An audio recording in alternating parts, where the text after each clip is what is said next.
भारत का विभाजन नेहरू गांधी द्वय, ब्रिटिश हुकूमत, मोहम्मद अली जिन्ना, इन सब की मिली भगत से किया गया। 4 मिलियन लोगों का नरसंहार हुआ, अरबों की संपत्ति का विनाश हुआ, 2 करोड़ भारतीयों का विस्थापन हुआ, एक तरफा विस्थापन हुआ। जो कह रहे थे कि मज़हब के आधार पर एक देश बनेगा और इस प्रकार से विभाजन होगा, वे सभी मजहबी जो भारत में रहते थे लगभग 90% यहीं रह गए। उन्हें मालूम था कल ऐसी बात पुनः उन्हें करनी है और पुनः उन्हें विभाजन करना है। ये जिहाद का आकार प्रकार है, उसकी प्रकृति है। लेकिन बहुत जल्दी में थे पंडित जवाहरलाल नेहरू। पंडित थे भी नहीं, लेकिन नाम के आगे एक सफिक्स लगाया हुआ है उन्होंने, क्योंकि उन्हें राजनीतिक लाभ होता है इन सब चीज़ों से। पूरे परिवार ने इस पंडित के नाम से जम के लूटा भारत को और भारत का विभाजन किया। मैं मीरपुर नरसंहार के बारे में आपसे बात करना चाहूँगा।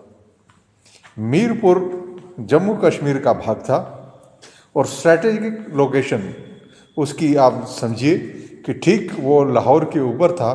अगर वहाँ पर अगर आपकी सेना रहती है तो लाहौर सीधा आपकी मारक जो क्षेत्र है आपकी उसमें आता है, आपके निशाने पर है। और यही नहीं, मीरपुर एक ऐसा क्षेत्र था जहाँ पर बहुसंख्यक लोग थे, वो हिंदू सिख थे। वहाँ पर गिल, विर्क, ढिल्लो ऐसे जट सिखों का एक बड़ा समुदाय रहता था जिनका काम खेती वगैरह था। ऐसे समाज में अचानक 25 नवंबर 1947 को एक संगठित प्रकार से आक्रमण किया गया। और ऐसे समय में जब आपका प्रधानमंत्री बिना वोट प्राप्त किए, 0 वोट प्राप्त करके भारत का प्रधानमंत्री के गद्दी पे आसीन था, ब्रिटिश हुकूमत की बदौलत, मोहनदास करमचंद गांधी की बदौलत वो जबरन हमारी सत्ता के ऊपर काबिज किया गया। और वो निष्क्रिय व्यक्ति, उसने उस पूरे दौर में कुछ नहीं किया और लगभग 25 से 35 हज़ार हिंदू सिख जनसंख्या का नरसंहार हुआ, बलात्कार हुए और करोड़ों अरबों की संपत्ति का विनाश हुआ। और एक अजीब सा विस्थापन भारत के विभाजन के बाद के दिनों में हुआ और जिसे पूरे भारत ने देखा। कश्मीर की समस्या अंकुरित ही मीरपुर नरसंहार से हुई कि उन्हें लगा कि यह भी किया जा सकता है। और ये जो 91 में हुआ, ये मीरपुर नरसंहार पार्ट 2 है। इसलिए इस पूरी चीज को हमें समझना है। लगभग अक्टूबर नवंबर 1947 के आसपास के दिनों में जो आसपास के कबायली थे, आफरीदी और अन्य कबायली लोग जो थे, उन्होंने आकर मीरपुर क्षेत्र को घेरना प्रारंभ किया। छुटपुट हिंसा की वारदातें होने लगी। लेकिन समस्या तब आई जब पाकिस्तान की जो फौज है वो भी उस क्षेत्र में आने लगी। वह उसे अपना क्लेम करने की कोशिश कर रहे थे, लेकिन भारत में पूरी तरह से इस क्षेत्र को लेकर निष्क्रियता थी। एक हिंदू सिख बाहुल क्षेत्र होने के बावजूद उस पूरे क्षेत्र को बिना किसी सुरक्षा के अकेला छोड़ दिया गया। और ये भारत की राजनीति की नपुंसकता का आधार अगर किसी एक बिंदु के आसपास है वो विभाजन है, उसमें भी प्रमुखता से मीरपुर है। क्योंकि आने वाले दिनों में जो कश्मीर की समस्या भारत के सामने आ रही थी, उसकी भी कहानी इसी मीरपुर नरसंहार से लिखी जाने वाली थी। इसने तय कर दिया था कि आने वाले दिनों में भारत का रवैया कैसे होने वाला है और पाकिस्तान का आक्रामक रवैया कैसे होने वाला है। ज़्यादातर जितने भी गुरुद्वारे मीरपुर क्षेत्र में थे, वे क्षेत्र जब ये हिंसा की घटनाएं होने लगी नवंबर में, तो बहुत सारे लोग वहाँ पर आकर आश्रय लेने लगे। उन्हें लगा वो किसी ना किसी तरह से बचाव की स्थिति में आएंगे और प्रतिरोध भी करेंगे।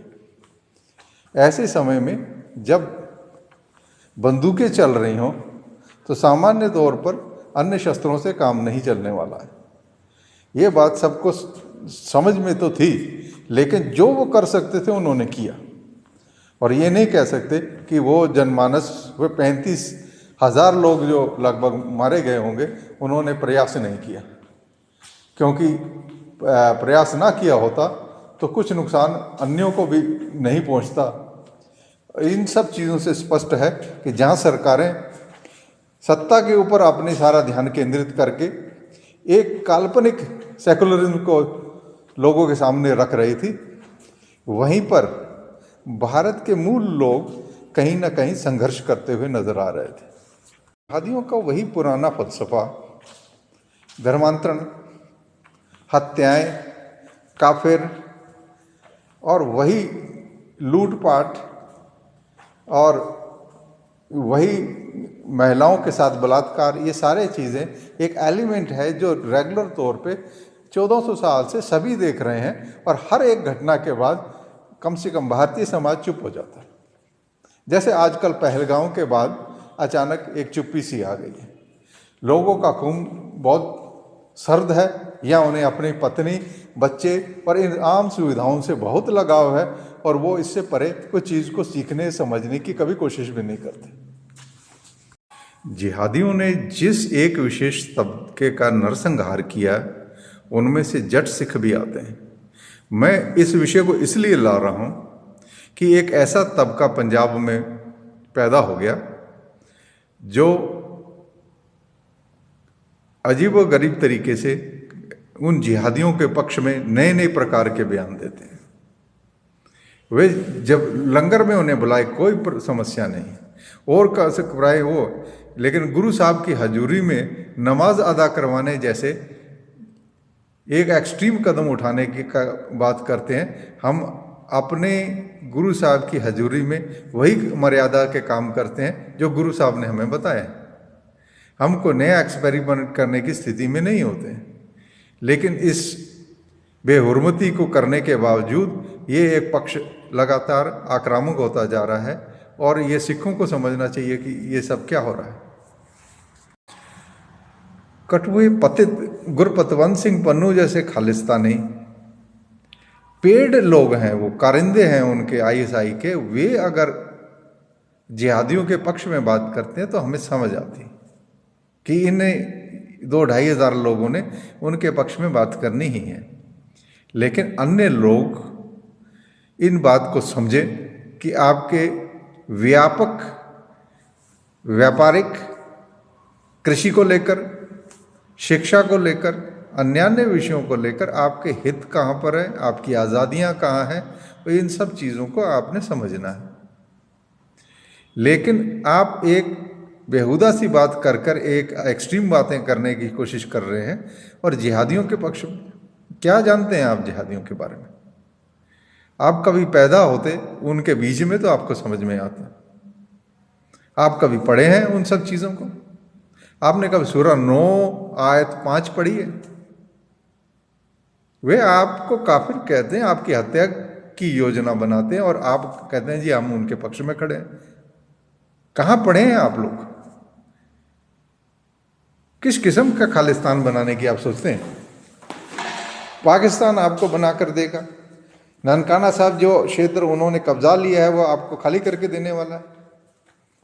लाहौर जहाँ पर गुरु अर्जन देव जी की शहादत हुई है, बलिदान हुआ है, वो क्षेत्र आपको देने को तैयार होंगे।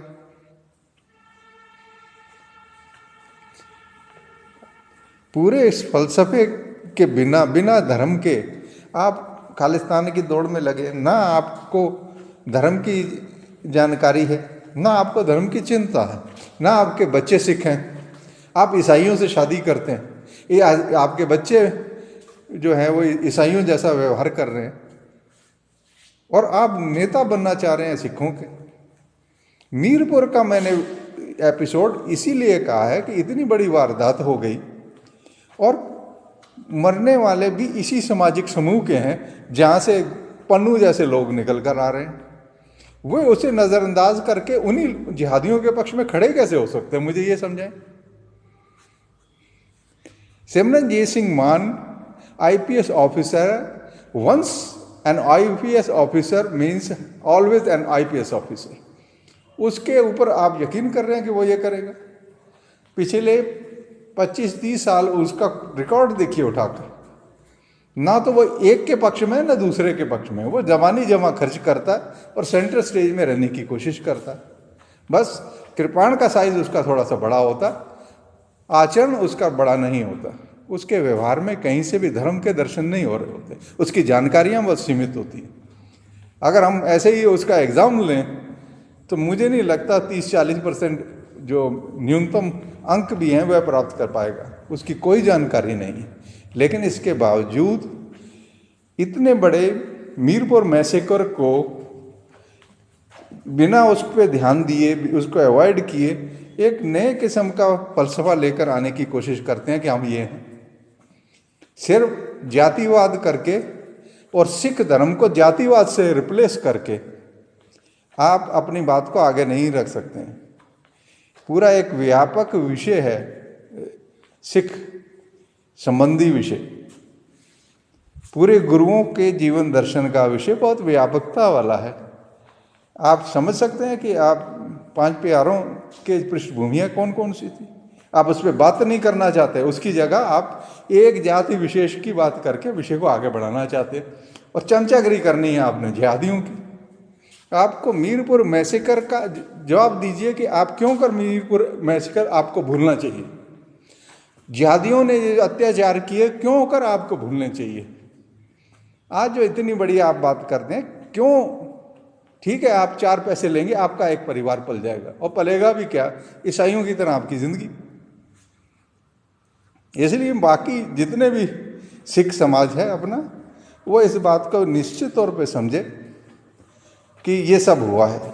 दूसरी तरफ हिंदुओं का जो नरसंहार मीरपुर मैसेकर के दौर में हुआ है, ये पूरा विषय हिंदुओं को तो लंबी नींद सोने की एक बहुत ही अच्छी आदत है। वे कभी भी इसको बहुत ही एग्रेसिवली इसको सॉर्ट आउट करने की कोशिश नहीं करते हैं, उसका हल उनके पास बिल्कुल नहीं है। पहलगाम हुआ, बहुत बुरा हुआ, गए सोशल मीडिया पे लंबी चौड़ी एक बहस उन्होंने वहाँ से कर दी, बस हो गया ख़त्म। क्योंकि एक क्रियाएं करने के वे आदी हैं, धर्म के नाम पर क्रियाएं तो वो पूरी करेंगे लेकिन धर्म के मर्म को समझेंगे नहीं। कितने लोग जानते हैं कि श्रीमद् भागवत गीता में 18 अध्याय हैं, उन 18 अध्यायों के विषय क्या क्या हैं, उन विषयों को समझने के लिए वो कितना समय देते हैं? नहीं देते हैं। हाँ, वो पूरे दिन में 4 से 5 अगर क्रियाएं करते हैं वो धार्मिक सी लगती हैं, उन क्रियाओं तक वो सीमित रहते हैं, हो गया जी। इसी कारण से चूंकि वो मूल विषयों को नहीं समझते हैं, वो जब ये घटनाएं होती हैं उनका खून नहीं खोलता है, उसी समय वो उस पर थोड़ी सी चर्चा करते और हो गई तीसरी। लेकिन धीरे धीरे ये समस्या हम सब के गिरबान की ओर आ रही है। ये इतना आसान नहीं है, आप उठ नहीं पाएंगे, हम सब नहीं उठ पाएंगे, तो निश्चित तौर पे आप समझिए कि दिन बहुत बुरे आने वाले हैं हमारे लिए। हम इस पूरे मैसेकर से, मीरपुर मैसेकर से पूरे उसको सबक लें, सीखें और प्रतिक्रिया करने की तरीका समझें। आप हर जो समस्या आती है उसका हल आप ही क्यों करना, कोई और बाहर से नहीं आने वाला। इसलिए मीरपुर एक सबक है, एक अध्याय ऐसा है जिससे आप बहुत कुछ आपको सीखने को मिलता है। आप समझिए कि के आसपास क्या होने वाला है। आप घूमने के लिए कहाँ जाते हैं?